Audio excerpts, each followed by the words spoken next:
एक जमाने में राजाओं के बीच एक बड़ा संघर्ष हुआ जो कई दिनों तक चलता रहा।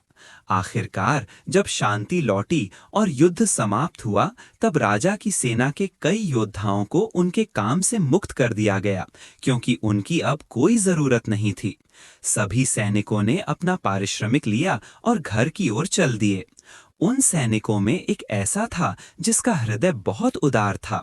वो अपनी सेवा के दौरान अपनी सारी कमाई खर्च कर देता था। जब उसे नौकरी से निकाला गया तो पारिश्रमिक के तौर पर सिर्फ 4 चांदी के सिक्के पैसे निकले, और वो ये 4 सिक्के लेकर चल दिया। उस उदार हृदय वाले सैनिक का नाम था अब्दुल्ला। अब्दुल्ला ने रास्ते में एक रोटी बनाने वाले से 3 चांदी के सिक्कों की रोटी खरीदी और 1 चांदी का सिक्का कपड़े की जेब में रख लिया। वो और आगे बढ़ा, तभी उसकी मुलाकात एक महान ज्ञानी साधक दरवेश से हुई। उस साधक का नाम था इस्माइल। जब साधक इस्माइल ने सैनिक अब्दुल्ला को देखा तो उन्होंने अब्दुल्ला से भीख मांगी। सैनिक अब्दुल्ला ने कहा, ओ आदरणीय व्यक्ति, अब आपको क्या दान दूं? जब मैं फौज में काम करता था, अगर आप उस समय मिलते तो आपको मनचाही मुराद पूरी कर देता। अब तो मेरे पास इस रोटी और 4 चांदी के सिक्कों के अलावा और कुछ नहीं है, पर आप भी मेरी तरह भूखे हैं, इसलिए जो कुछ मेरे पास मौजूद है उसका आधा आप ले लीजिए। मेरी जरूरत पड़ेगी तो मैं भी आपकी तरह भीख मांग लूंगा। सैनिक अब्दुल्ला ने आधी रोटी और 2 चांदी के सिक्के फकीर को दे दिए और आगे बढ़ चला। साधक इस्माइल ने क्या किया, वो उठे और अब्दुल्ला के पीछे पीछे चलने लगे। थोड़ी ही दूर चलने के बाद साधक इस्माइल ने अपना वेश बदला और एक दूसरे भिखारे के भेस में अब्दुल्ला के पास आकर फिर से भीख मांगने लगे। अब्दुल्ला ने वही जवाब दिया और फिर अपने बचे हुए खाने की आधी रोटी और 1 चांदी का सिक्का फकीर को दे दिया। साधक आशीर्वाद देते हुए चले गए, लेकिन तीसरी बार फिर से अपना रूप बदलकर अब्दुल्ला को पकड़ा और फिर से उससे भीख मांगने लगे। अब्दुल्ला के पास अब सिर्फ 1 चांदी का सिक्का और 2 रोटियां बाकी थीं। उसने 1 चांदी का सिक्का और 1 रोटी फकीर को दे दी और बाकी 1 रोटी एक कुएं के किनारे बैठकर खुद खा ली, पानी पिया और अल्लाह का नाम लेकर आगे चलता रहा। अब्दुल्ला अभी थोड़ी ही दूर गया था कि फिर से वही साधक अब्दुल्ला से आकर मिले। इस बार साधक भी अब्दुल्ला की तरह सैनिक की पोशाक पहने हुए थे। ऐसा लग रहा था कि वो भी फौज से चले आ रहे हैं। साधक ने अब्दुल्ला से कहा, कहो मित्र, कहाँ से आ रहे हो? तुम्हें कितना पुण्य मिलेगा अगर तुम मुझे किसी मुसाफिर खाने यानी सराय से रोटी खिलाने का इंतजाम करो। भूख की पीड़ा से मेरी बहुत बुरी हालत हो रही है। अब्दुल्ला ने कहा, भाई, अगर थोड़ी देर पहले आते तो तुम्हें 1 रोटी खिला देता। अब तो मेरे पास कुछ नहीं है। 4 चांदी के सिक्के मुझे मेरे पारिश्रमिक से मिले थे, उनमें से 3 चांदी के सिक्कों की रोटी खा चुका हूं। 1 चांदी का सिक्का मेरे पास नकद था, मगर रास्ते में 3 फकीरों ने मुझसे भीख मांगी। जो कुछ मेरे पास था मैंने उनको दे दिया। सिर्फ 1 रोटी बची थी जो थोड़ी देर पहले मैंने खुद खा ली। अब तो कसम खाकर कहता हूं, खाने के लिए 1 पैसा भी नहीं है। आओ साथ चलते हैं, कहीं से भीख मांगकर पेट भर लेंगे। साधक ने कहा, तुम्हें भीख मांगने की क्या जरूरत है? मैं बीमारियों का इलाज करना जानता हूं। अगर कोई बीमार व्यक्ति मिल जाए तो खाने का इंतजाम हो जाएगा। अब्दुल्ला ने कहा, भाई, तुम तो हुनर जानते हो, तुम तो कमाई कर सकते हो। मैं तो कुछ भी नहीं जानता। तुम्हारा और मेरा क्या मेल? हम अकेले ही भीख मांगते मांगते चले जाएंगे। अल्लाह ही देने वाला है। साधक ने कहा, नहीं, अकेले जाने की क्या जरूरत है? तुम मेरे साथ चलो, जो कुछ मैं कमाऊंगा उसका आधा तुम्हें दूंगा। अब्दुल्ला प्रसन्न होकर बोला, अगर ये बात है तो अल्लाह का नाम लेकर चलो, मैं तैयार हूं। कुल मिलाकर दोनों दोस्त हंसते हंसते बातें करते करते जन बस्ती की ओर चल पड़े। वे एक जन बस्ती में पहुंचे, मगर जो पहला घर उन्हें नजर आया वहां से रोना और चिल्लाना की आवाजें आ रही थी। दोनों दोस्त उस तरफ आगे बढ़े। जब वहां पहुंचे तो पता चला कि ये एक जमींदार का घर था। वह बहुत गंभीर रूप से बीमार था। ऐसा लग रहा था कि बस कुछ घंटों का मेहमान है। साधक इस्माइल ने जमींदार के नौकर से कहा कि हमें अंदर ले चलो, हम तुम्हारे मालिक का इलाज करेंगे। नौकर उन्हें अंदर उस कमरे में ले गया जहां जमींदार लेटा हुआ था। पास ही उसकी पत्नी बैठी रो रही थी और छोटे छोटे बच्चे मां को रोते देखकर बेकरार हो रहे थे और जोर जोर से चिल्लाकर रो रहे थे। साधक इस्माइल ने जमींदार की पत्नी को सांत्वना दी और बच्चों को चुप कराया और कहने लगे, मैं अभी मरीज को ठीक कर देता हूँ। ये कहकर साधक ने जेब से एक दवा की शीशी निकाली और उसमें से एक मात्रा जमींदार को खिला दी। दवा पीने के बाद जमींदार की आंखें खुल गईं और उसे होश आ गया। थोड़ी देर बाद वो ठीक होकर उठ बैठा।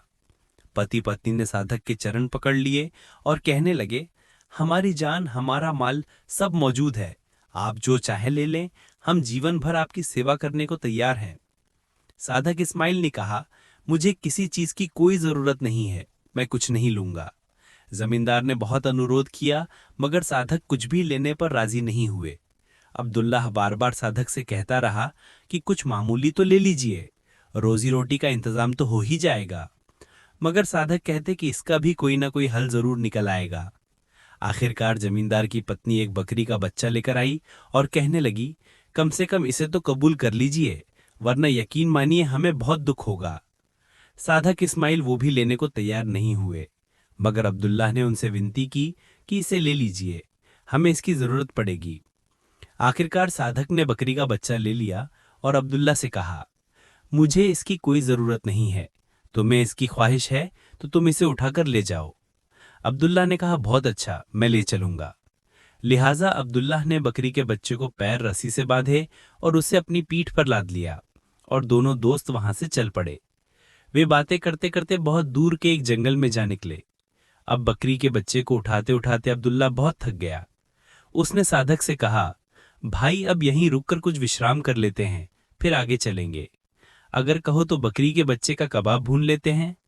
साधक ने कहा, तुम्हारा मन करे तो इच्छानुसार कबाब बनाओ, इस बकरी को भुनाओ और खाओ, और मैं इस समय में थोड़ा इधर उधर घूम आता हूं। मगर देखो, अकेले खाना शुरू मत कर देना। अब्दुल्ला ने कहा, तुम इच्छानुसार इधर उधर घुमाओ, मैं कबाब बनाना बहुत अच्छी तरह जानता हूं, मैं अभी तैयार कर देता हूं।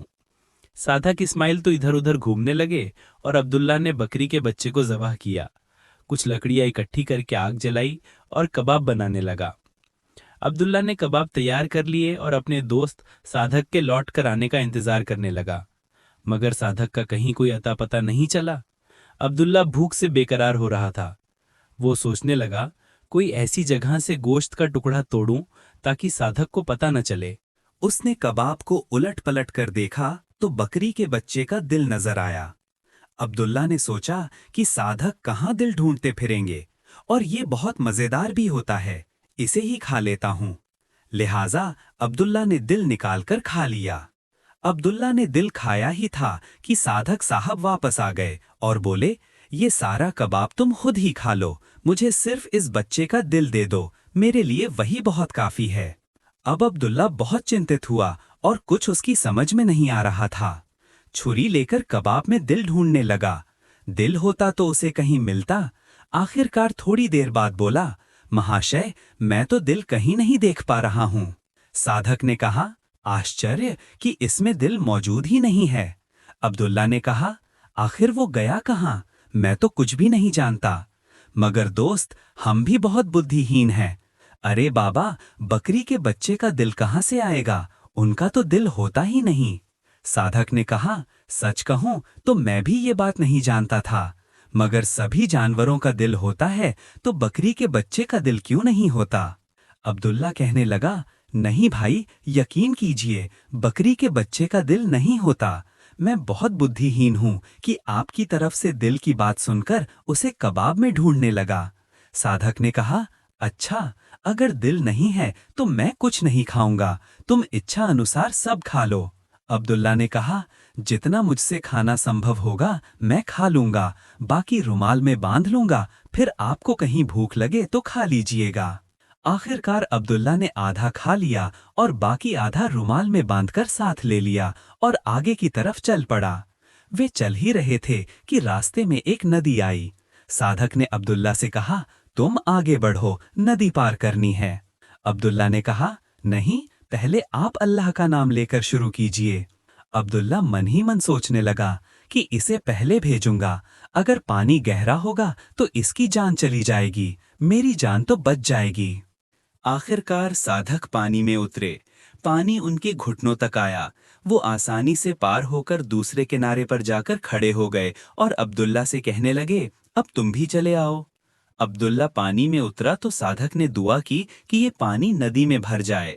अब्दुल्ला नदी के बीच में ही था कि पानी का ऐसा प्रवाह आया कि अब्दुल्ला की कमर तक चढ़ गया।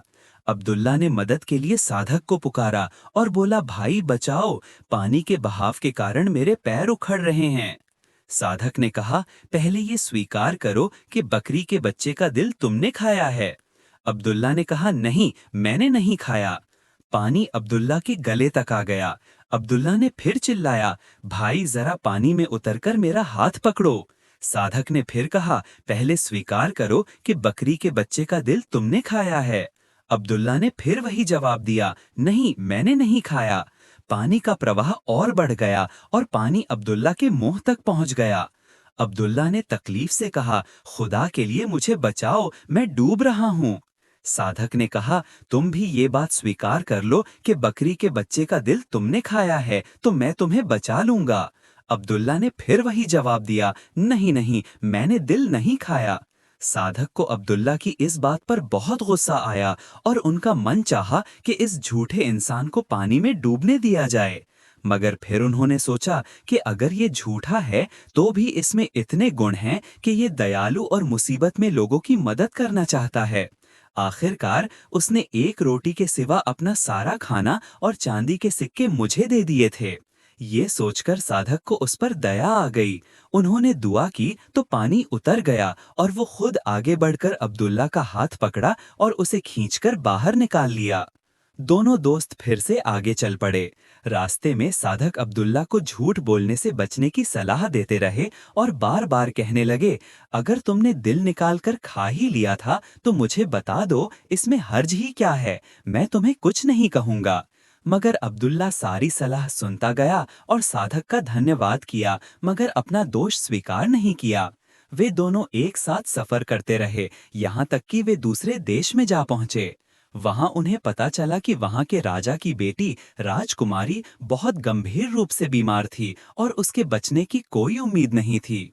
अब्दुल्ला ने साधक से कहा, दोस्त, ये बहुत अच्छा मौका है, राजकुमारी का इलाज करो। अगर वो ठीक हो जाती है तो ये समझो कि जीवन भर की शांति मिल जाएगी। साधक अब्दुल्ला की बात सुनकर चुपचाप आगे चलते रहे और अब्दुल्ला था जो बार बार यही कह रहा था, भाई जरा कदम जल्दी जल्दी चलो, अगर देर हो गई तो मौका हाथ से निकल जाएगा। लेकिन साधक और आहिस्ता आहिस्ता चलने लगे। अब्दुल्ला ने बहुत विनती की मगर साधक पर कोई असर नहीं पड़ा। यहाँ तक कि राजा के महल तक पहुँचते पहुँचते बीमार राजकुमारी मर गई। राजकुमारी के मरने की खबर सुनकर अब्दुल्ला को बहुत दुख हुआ। उसने तो उस राजकुमारी की बीमारी की बात सुनकर न जाने क्या क्या योजनाएं बना ली थीं। कभी वो सोचता कि महल बनाएगा, कभी उसकी इच्छा थी कि घोड़े, गाड़ी और हाथी की सवारी करेगा, कभी वो ये धारणा करता कि बहुत उत्तम पोशाकें पहनेगा। अब जब उसने राजकुमारी के मरने की बात सुनी तो उसकी सारी आशाएं टूट गईं। वो साधक पर दांत पीसकर कहने लगा, तुम अजीब बेवकूफ नादान इंसान हो, तुम्हारी जरा सी सुस्ती बने बनाए काम को खराब कर गई। तुमने मेरे सारे सपने खत्म कर दिए हैं। समझाया भी था कि भद्र इंसान जरा कदम जल्दी जल्दी चलो, मगर तुमने मेरी एक भी न सुनी। अब सिर पकड़कर रो। साधक ने कहा, मुझे कौन से चांदी के सिक्कों की जरूरत थी कि मैं अपने पैर थकाऊं। अल्लाह हमारा मददगार है, जरूरत पड़ेगी तो वो अपनी कृपा से सैकड़ों मौके देगा। अब्दुल्ला बोला, तुम्हें जरूरत नहीं थी, मुझे तो थी। बड़े दोस्त बने घूम रहे हो, दोस्त के लिए इतना भी कष्ट न कर सके। साधक को फिर अब्दुल्ला के रोटी देने का उपकार याद आया। वो कहने लगे, अच्छा भाई, बिगड़ क्यों रहे हो? अभी कुछ बिगड़ा नहीं है, मैं अभी राजकुमारी का इलाज करके उसे जिंदा कर देता हूँ, फिर तो तुम खुश हो जाओगे।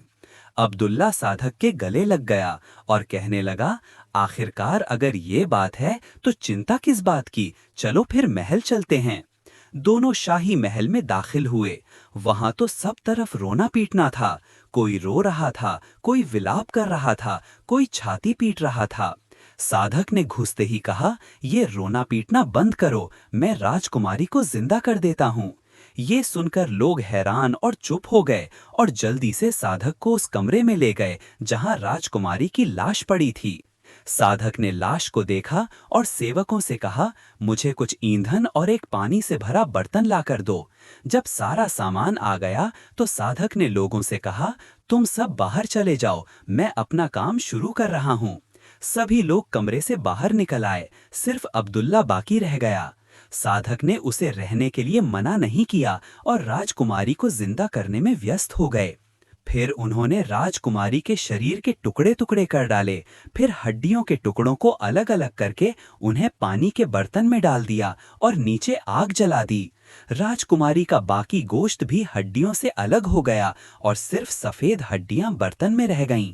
साधक ने फिर हड्डियों को निकाला और टेबल पर रखा और जोड़कर उन पर एक कपड़ा डाल दिया। कपड़ा डालने के बाद 3 बार उन्होंने एक मंत्र पढ़ा और बोले, बेटी उठ बैठो। कपड़ा उठाया गया तो नीचे राजकुमारी जिंदा मौजूद थी।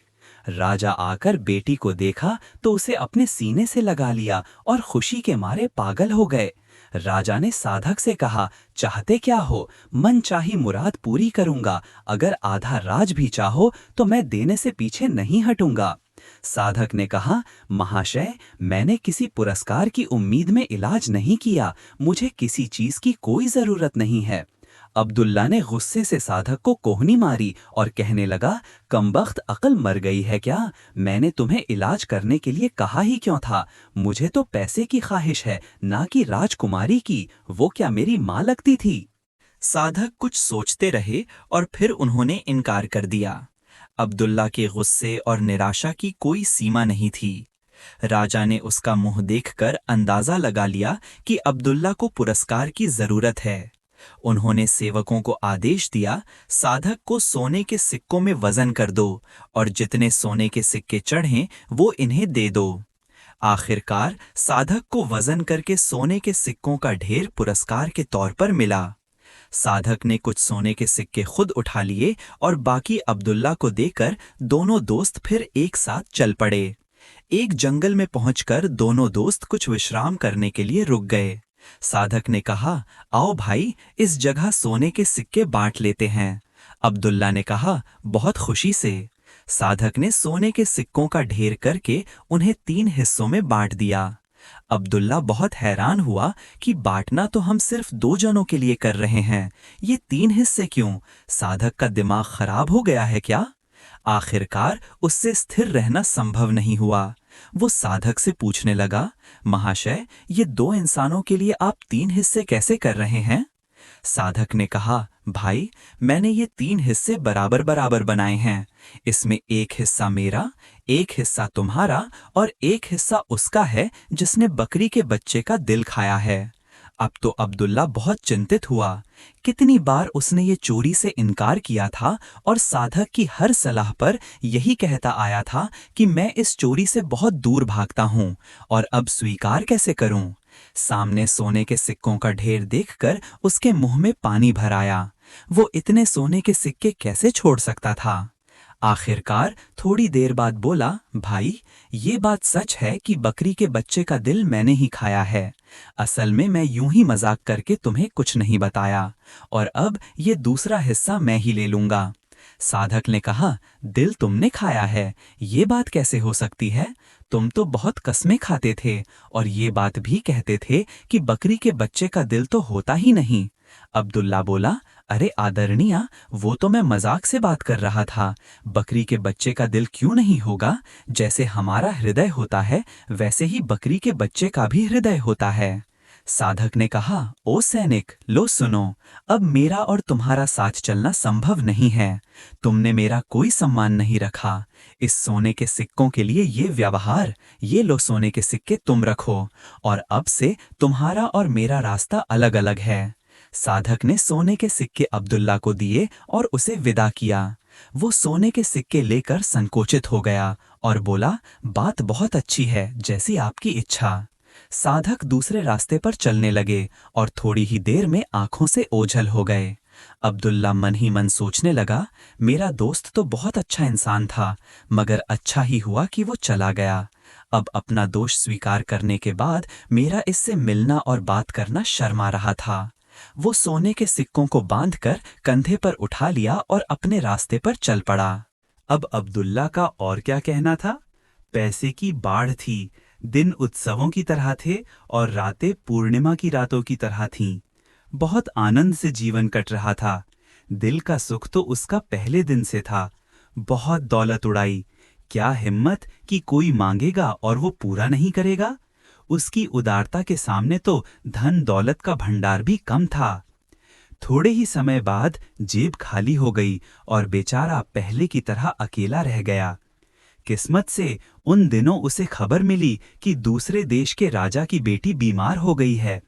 राजा सभी संभव इलाज करा रहे हैं, लेकिन लड़की की बीमारी ऐसी थी कि किसी भी तरह ठीक नहीं हो रही थी और वैद्यों का कहना था कि लड़की सिर्फ कुछ दिनों की मेहमान है। अब्दुल्ला ने सोचा कि ये एक जबरदस्त मौका है। मेरा दोस्त जिस तरह राजकुमारी को जिंदा किया था और जो मंत्र पढ़ा था वो मुझे मालूम है। अगर किस्मत साथ देगी तो जीवन भर का आराम मिल जाएगा। ये सोचकर अब्दुल्ला उस देश की तरफ चल पड़ा। वो जल्दी जल्दी सफर करते करते 3 दिन का रास्ता एक दिन में तय करके राजमहल में पहुंच गया। वहां पहुंचकर पता चला कि आज सुबह ही राजकुमारी मर गई है। अब्दुल्ला ने सोचा, चलो अच्छा ही हुआ, बीमारी का इलाज तो मैं नहीं जानता, मगर मरे हुए को जिंदा करने का तरीका मुझे जरूर मालूम है। ये सोचकर वो सीधे राजा के दरबार में पहुंचा और सम्मान से झुककर बोला, मैं आपकी बेटी राजकुमारी को जिंदा करने के लिए हाजिर हुआ हूँ। राजा ने पिछले दिनों में सुना था कि किसी दूसरे देश में एक राजकुमारी को जिंदा किया गया था। उन्होंने अपने मंत्री से सलाह की। मंत्री ने कहा, महाराज, राजकुमारी तो पहले ही मर चुकी है। इस इंसान को परीक्षा करने दीजिए। अगर ये सफल हो जाता है तो बहुत बड़ी बात है, वरना धोखाधड़ी की सूरत में इसका सिर काट दीजिए। राजा ने अब्दुल्ला को उसके कमरे में ले जाकर कहा, अब इलाज करो। अब्दुल्ला ने राजकुमारी की लाश देखकर साधक की तरह पानी से भरा बर्तन और ईंधन मांगा और सबको बाहर जाने को कहा। जब सब बाहर निकल गए तो उसने दरवाजा बंद कर लिया और राजकुमारी के शरीर के टुकड़े करने शुरू कर दिए। वो गोश्त के टुकड़ों को काटकर केतली में डालने लगा। थोड़ी ही देर में पानी उबलने लगा। गोश्त हड्डियों से अलग हो गया और सिर्फ हड्डियां बाकी रह गईं। अब्दुल्ला ने हड्डियों को टेबल पर रखकर जोड़ना शुरू कर दिया। उसे याद ही नहीं रहा कि कौन सी हड्डी कहाँ लगानी है। आखिरकार जैसे उसे समझ आया, उसने हड्डियों को जोड़ दिया और उन पर चादर डालकर मंत्र पढ़ने लगा। 3 बार मंत्र पढ़ने के बाद उसने चादर उठाई और बोला, उठो राजकुमारी, लेकिन कुछ नहीं हुआ। वो बार बार हड्डियों को तोड़ता और फिर जोड़ता और मंत्र पढ़ता, मगर राजकुमारी जरा भी नहीं हिली। अब्दुल्ला की अक्ल उड़ गई, मगर वो इस आशा से आया था कि सोने के सिक्कों की थैली मिलेगी और सोने की दौलत हाथ आएगी, लेकिन अब उसकी जान खतरे में पड़ गई थी। डर के मारे उसकी बुरी हालत थी। उसके मन में आया कि जल्दी से राजा के सिपाही आएंगे और उसे फांसी पर लटका देंगे। इसी बीच अब्दुल्ला ने देखा कि कमरे की खिड़की खुद ही खुल गई है और उसका दोस्त साधक वहां खड़े हैं। साधक वही पोशाक पहने हुए थे जो अब्दुल्ला की थी और उनके मुंह से नाराजगी झलक रही थी। साधक ने कहा, अरे बेवकूफ, ये क्या कर रहे हो। अब्दुल्ला फौरन साधक के चरणों में गिर गया और कहने लगा, भाई, खुदा के लिए मेरी मदद करो, वरना मैं मारा जाऊंगा। साधक ने कहा, तुम्हें क्या सोची थी कि राजकुमारी को जिंदा करने निकले हो। अब्दुल्ला ने हाथ जोड़कर कहा, भाई, ये सब मैंने मजबूरी में किया है। जो कुछ तुमने दिया था वो खत्म हो गया, इसलिए ये काम किया। अब खुदा के लिए मेरी मदद करो। साधक को अब्दुल्ला के रोटी देने का पुराना उपकार याद था। उन्होंने कहा, इस बार मैं तुम्हारी मदद कर देता हूं, मगर याद रखना, फिर कभी ऐसा काम किया तो अंजाम बहुत बुरा होगा। साधक ने यह भी कहा, राजकुमारी को मैं जिंदा कर दूंगा, मगर एक शर्त है। अगर तुम राजा से पुरस्कार में 1 पैसा भी लिया तो अच्छा नहीं होगा। अब्दुल्ला कांपते कांपते बोला, भाई पैसे की बात तो बाद में होगी, इस समय तो मेरी जान खतरे में है, बस खुदा के लिए राजकुमारी को जिंदा कर दो। साधक ने अब्दुल्ला की बात सुनकर कुछ सामग्री मांगी। राजकुमारी की हड्डियों को ठीक से जोड़ दिया और विशेष मंत्र पढ़ना शुरू कर दिया। कुछ ही पल में राजकुमारी के शरीर में जान आने लगी और वो धीरे धीरे उठ बैठी। राजकुमारी को जिंदा देखकर अब्दुल्ला की जान में जान आई, लेकिन साधक ने सख्ती से कहा, याद रखना, अगर तुमने अपने व्यवहार में कोई गलत कदम उठाया तो ये आखिरी मौका होगा। अब्दुल्ला ने सिर झुकाकर प्रतिज्ञा की कि वो साधक के उपकार का गलत इस्तेमाल नहीं करेगा। मुझे अफसोस है, अगर कभी फिर ऐसा काम किया तो जो चोर की सजा है वही मेरी सजा। लिहाजा साधक ने हड्डियों को नए सिरे से जोड़ दिया और फिर उन पर कपड़ा डालकर अपना विशेष मंत्र पढ़ा। अचानक राजकुमारी हंसती बोलती उठ बैठी। साधक जिस रास्ते से आए थे उसी रास्ते से गायब हो गए। जब राजा को पता चला कि राजकुमारी जिंदा हो गई है तो वो खुशी से फूला नहीं समाया।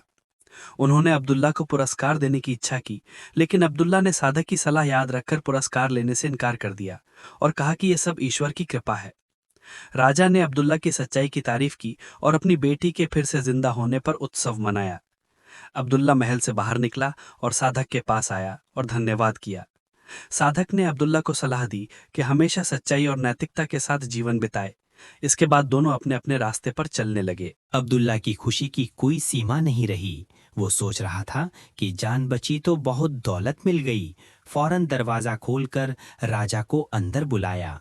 राजा ने अपनी बेटी को जिंदा देखकर उसके साथ गले लग गए और खुशी के आंसू बहाने लगे।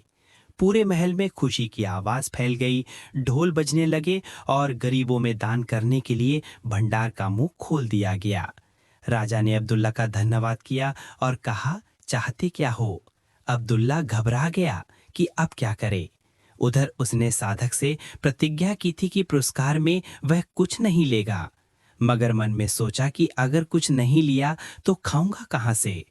आखिरकार उसने फैसला किया कि प्रतिज्ञा तोड़ना ही ठीक है।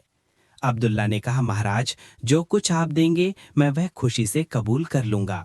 राजा ने पुरस्कार में गाड़ी और भंडार उसे दे दिए और सम्मान के साथ महल से विदा किया। बाहर निकलती अब्दुल्ला ने देखा कि साधक उसके सामने खड़े हैं। अब्दुल्ला कांप उठा और मन ही मन सोचने लगा कि अब वह क्या करेगा। साधक ने कहा, मैंने मना किया था कि एक पैसा भी ना लेना और तुमने ये भंडार कबूल कर लिया है। अब्दुल्ला ने अनुरोध से कहा, भाई, मैंने बहुत इनकार किया था, मगर राजा ने जबरदस्ती दे दिया। साधक ने गुस्सा पी लिया और कहा, अच्छा, ये गलती भी माफ की, मगर याद रखना, अगर फिर मरे हुए को जिंदा करने की कोशिश की तो जान से हाथ धो बैठोगे। अब्दुल्ला ने पश्चाताप किया और बोला, मुझे अब इसकी कोई जरूरत नहीं है। साधक ने कहा, तो ये दौलत कितने दिनों के लिए? कल फिर खाली हाथ रह जाओगे। अच्छा होगा कि मैं तुम्हें एक स्थायी शांति का इंतजाम कर दूं। साधक ने उसे एक थैला दिया और कहा, इस थैली में ये काबिलियत होगी कि जो चाहोगे वह हाजिर होगा। अब्दुल्ला खुश हुआ और साधक का धन्यवाद करके चल पड़ा। अब्दुल्ला ने घर खरीदा और अपनी दौलत वहां रख दी, मगर समय बीतने के साथ साथ सब दौलत खत्म हो गई। थैले में सिर्फ कुछ पैसे ही बाकी रह गए। भूखा प्यासा एक सराय में गया और वहां कुछ खाने का आदेश दिया। जब खाने की खुशबू आई तो उसने साधक की बात याद की और सोचा, क्यों ना थैले की काबिलियत जांची जाए और अपने लिए और सामग्री जमा की जाए। मगर एक दिन वह जंगल में एक रहस्यमय किले के सामने पहुंचा। लोगों ने उसे चेतावनी दी, लेकिन वह जिद्दी था और किले में दाखिल हो गया। किले का बहुत घूमना हुआ। सभी कमरों में ऐसे उत्तम सामग्री मौजूद थी जैसे कमरा दुल्हन की तरह सजा हुआ था, मगर वहां कोई इंसान नहीं था और ना कोई साथी। जब अब्दुल्ला घूमते घूमते थक गया, आखिरकार एक खाट पर लेटकर सो गया। आधी रात होगी कि कमरे में आवाज हुई। अब्दुल्ला ने आंखें खोली तो क्या देखा कि 8 भयंकर दैत्य एक दूसरे का हाथ पकड़कर उसकी खाट के चारों ओर नाच रहे हैं और धीरे धीरे उसकी खाट के पास आ रहे हैं। अब्दुल्ला ने कहा, अरे बेवकूफ, देख नहीं रहे हो कि मैं सोया हूं? नाचना है तो बाहर आंगन में जाकर नाचो, यहां क्यों गड़बड़ी कर रहे हो? अगर ज्यादा परेशान किया तो जूते मारकर सिर मुड़वा दूंगा। लेकिन दैत्य किसकी बात सुने? वे इसी तरह नाचते रहे और खाट के पास आते रहे। अब्दुल्ला ने फिर कहा, अरे क्या बहरे हो, सुन नहीं रहे हो कि मैं क्या कह रहा हूँ? यहाँ से भाग जाओ वरना जिंदा नहीं छोड़ूंगा। लेकिन दैत्यों को इसकी भी कोई परवाह नहीं थी।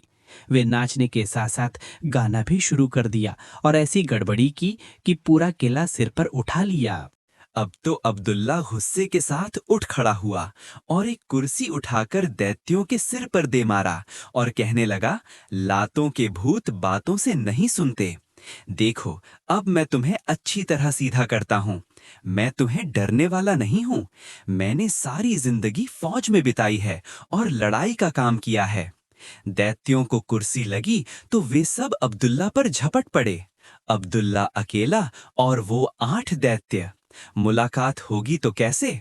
कोई अब्दुल्ला को थप्पड़ मार रहा था, कोई उसके बाल खींच रहा था, कोई उसके कपड़े फाड़ रहा था और वो दैत्य हंसते ही जा रहे थे। अब तो अब्दुल्ला गुस्से और डर से थर-थर कांप उठा। उसने अपनी जेब से थैला निकाला और कहने लगा, तुम सबको खुदा की सजा हो। तुम सब इस पल मेरे थैले में चले जाओ। कहते देर थी कि सभी दैत्य थैले में झपट पड़े और थैला फूल गया। अब्दुल्ला ने फौरन थैला बंद किया और खाट पर लेटकर आराम से सो गया। सुबह के समय अब्दुल्ला किले से बाहर आया और सराय में जाकर पहुंचा। सराय का आदमी जब अब्दुल्ला को देखा तो हैरान हो गया। वो उसे लेकर किले के मालिक के पास पहुंचा। अब्दुल्ला ने मालिक को सारा वाकया सुनाया और कहा, आप शांति से किले में रहिए, कोई दैत्य आपको परेशान करने नहीं आएगा। किले के मालिक की खुशी की कोई सीमा नहीं थी। उन्होंने अब्दुल्ला को पुरस्कार और सम्मान से खातिरदारी की और 2-3 दिन बहुत मेहमान नवाजी की। किले के मालिक ने अब्दुल्ला से कहा, तुम सारी जिंदगी मेरे पास रहो। मेरे पास खुदा का दिया सब कुछ है। जो चाहो खाओ, जो चाहो पियो। लेकिन अब्दुल्ला ने उसकी बात नहीं सुनी और कहा, कहीं ठहरने से मेरा मन खराब हो जाता है। मुझे घूमना फिरना बहुत पसंद है। आखिरकार अब्दुल्ला किले से विदा ली। उसने एक ठेला गाड़ी ली, अपना थैला उस पर लादा और उसे धकेलता हुआ शहर की तरफ चल पड़ा। एक लोहार की दुकान पर पहुंचकर उसने कहा, मैं अपना थैला तुम्हारे हथौड़े पर रखता हूँ, इस पर चोट मारो। लोहार ने बात सुनी। अब्दुल्ला ने मजदूर लगाकर थैला ठेला गाड़ी से उतारा और हथौड़े पर रख दिया। लोहार इतने बड़े थैले को देखकर चिंतित हो गया। उसने दूसरे लोहारों को भी मदद के लिए बुलाया। सब मिलकर थैले पर हथौड़ा मारने लगे। सुबह से शाम तक चोट पड़ती रही। आखिरकार शाम के समय अब्दुल्ला ने थैला खोला तो 7 दैत्य मर गए थे, मगर एक दैत्य जिंदा था। थैला खुलते ही वो दैत्य चिल्लाता हुआ बाहर निकला और ऐसी दौड़ लगाई कि पीछे मुड़कर नहीं देखा। वो सीधे नरक की तरफ चल पड़ा और वहां जाकर शरण ली। इसके बाद अब्दुल्ला ने बहुत सफर किया, शहर शहर और गांव-गांव घूमा और सारी दुनिया देख ली। बहुत समय बाद अब्दुल्ला बूढ़ा हो गया, मगर उसकी मौत आने का नाम ही नहीं ले रही थी। बुढ़ापे के कारण वह बहुत कमजोर हो गया था। आखिरकार वह एक साधक के पास पहुंचा और कहने लगा, मैं सफर करते करते थक गया हूँ, मौत मेरी आती नहीं। आप मुझे आसमान का रास्ता बता दीजिए ताकि मैं खुद ही वहां पहुंच जाऊं। साधक ने कहा, आसमान के रास्ते 2 हैं, एक रास्ता खुला और आसान जो नरक की तरफ जाता है, दूसरा रास्ता बहुत खतरनाक और कठिन जो स्वर्ग की तरफ जाता है। अब्दुल्ला ने कहा, बुढ़ापे में मैं कठिन रास्ता नहीं ले पाऊंगा, नरक के ही रास्ते चलूंगा। अब्दुल्ला चलते चलते नरक के दरवाजे पर पहुंचा। उसने दरवाजा खटखटाया तो चौकीदार खिड़की से बाहर झुका। ये चौकीदार वही 8वां दैत्य था जो थैले से निकलकर भाग गया था। दैत्य अब्दुल्ला को देखते ही भागा और अपने सरदार के पास जाकर दौड़कर बोला, दरवाजे पर एक सैनिक आया है, उसे अंदर मत आने देना। उसके पास ऐसा थैला है कि वो सारे नरक को खत्म कर सकता है।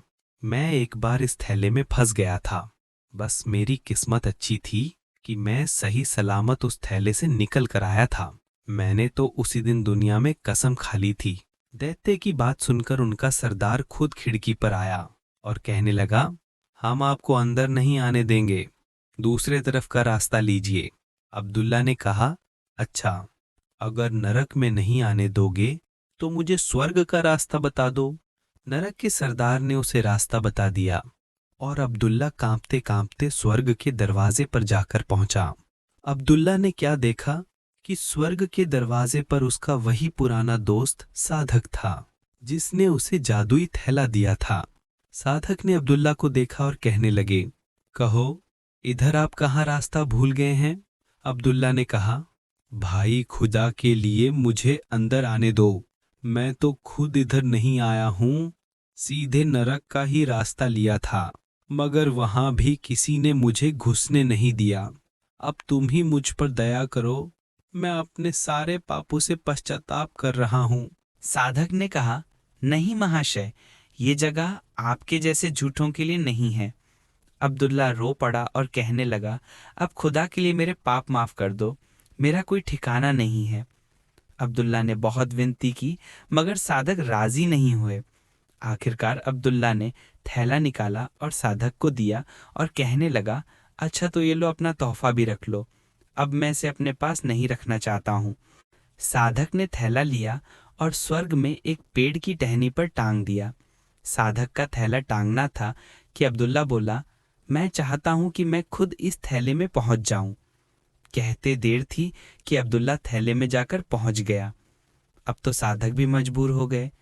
उन्होंने अब्दुल्ला को थैले से निकाला, अपने अधिकारी के पास उसकी सिफारिश की और कहा, इस व्यक्ति में सब अच्छी आदतें हैं, सिर्फ ये आदत खराब है कि इसे झूठ बोलने की आदत है, मगर अब इसने सच दिल से पश्चाताप किया है।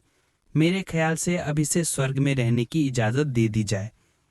अधिकारी ने साधक की सिफारिश सुनी और अब्दुल्ला को स्वर्ग में रहने की इजाज़त दे दी। आपके ख्याल से क्या एक साधक का हृदय कभी किसी राजकुमारी के प्यार का हकदार हो सकता है? अपनी राय ज़रूर साझा करें और दुआ करें कि हर दिल अपना हक पाए। प्रिय दोस्तों, अगर कहानी अच्छी लगी तो पसंद करें, चैनल को सब्सक्राइब करें और ऐसी ही कहानियाँ देखते रहें। धन्यवाद।